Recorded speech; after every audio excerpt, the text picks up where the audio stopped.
Welcome back to another segment of Behind the Scenes of the Waltons. I'm taking more of your questions in a segment of Ask Judy. If you enjoy these segments and the others that I do, please hit like and subscribe. A couple questions here from Jack Kirby, who asked about stand-ins versus extras. Do stand-ins have a better chance at getting actual roles?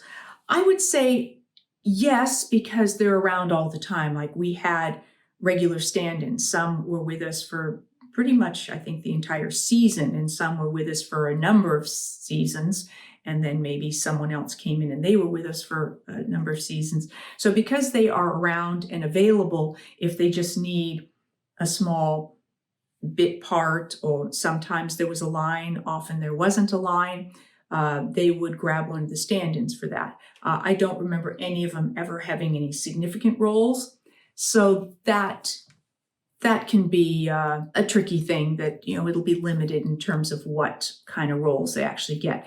Extras are hired specifically to be extras, but sometimes they'll pull someone out to do something that's a bit more featured.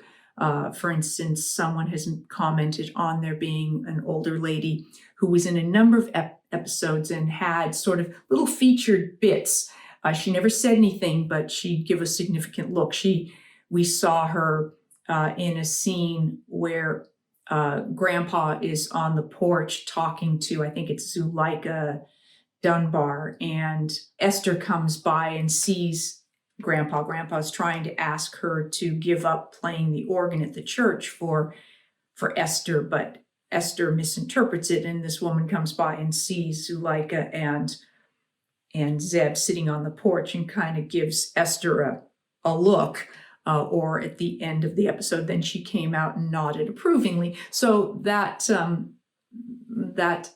lady was in a number of episodes as an extra, but then also had some of those little bits. She got pulled out to do some of those. I remember my very first job being a Hostess Twinkie commercial, and we were at Griffith Park in LA and riding a merry-go-round. And that was a lot of fun for me because I was quite young.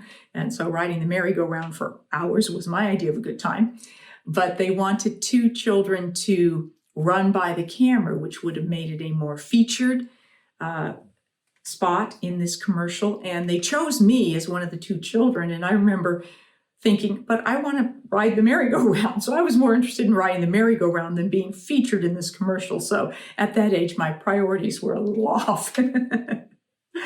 But so that can happen. And you will typically, I believe, get a bump in pay if you do something that's featured, and you'll get another bump if you have an actual line.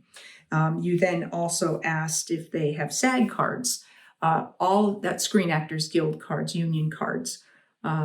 Stand-ins on our show did have SAG cards, not all shows. It depends whether it's a union show or not. I know there's different union regulations on all of this for companies.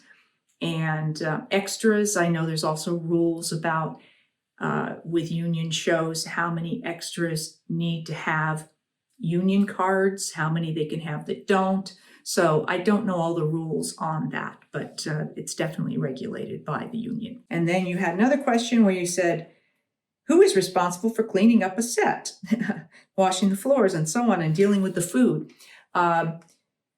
The food would be the prop department, because that's if it's being used in scenes and stuff like that. So any of that kind of cleanup would be the prop department, but the regular set, some craft service did a certain amount of cleanup, but then at the end of a day, I think it depended on what department might have created the mess.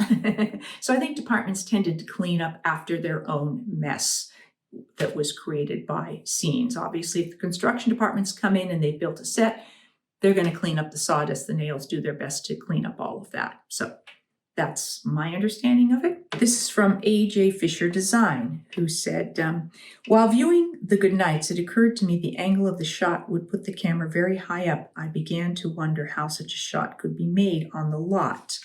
I know that we brought in a crane at times, and they could pull that up fairly high. So I'm thinking, far enough away and raising that crane all the way up is likely how they got that shot at that point in time, because I'm guessing they didn't throw a helicopter up there or something like that, and we didn't have drones. So that would be my best guess about how that opening was shot. And then subsequently, I read somewhere that there may have been a miniature model of the house used for filming these sequences. I never heard anything about there being a miniature that they used for something like that, but maybe I just didn't know because I would not have been there when it was shot. So I don't know if maybe somebody connected with the show or the Warner's lot knows that. Please chime in. And then, can you speak to the potential existence of such a model? Don't know, since that was done. Probably the art department and Ed Graves would have been involved in that if it did happen. If Mr. Graves were still alive, I'd like to have asked him what inspired the design of the house, especially that unique angle and raised landing that separated the living room from the dining kitchen. Yeah, it is kind of interesting how they did that. I'm not sure why that was designed the way it was, but it certainly was effective, and it gave more dimension to the house, and that might have been it. I know a lot of times when I worked in theater, when we were looking at set designs, we wanted different levels because it gives the eye something different to look at, and on stage that can be very helpful. You don't always want all your actors kind of on the same plane, so it gives you visual difference besides width and depth to add height to it. So I don't know if that had anything to do with it, or it was just set pieces that were available that he thought would make for interesting options, but it's a really good question. Thank you for joining me for this segment of Ask Judy. If you have a question you'd like to ask, put it in any of the comment sections below, but please create your own new comment because I don't always see the replies to the comments in the comments. So it's easier for me to see if you just start a new comment, but you can do it on any of the videos because my filter for reading comments is all unread comments, but that doesn't necessarily include unread replies. So I will see you next time for more behind the scenes of the Waltons, more Ask Judy, and probably more special guests. Thanks for watching.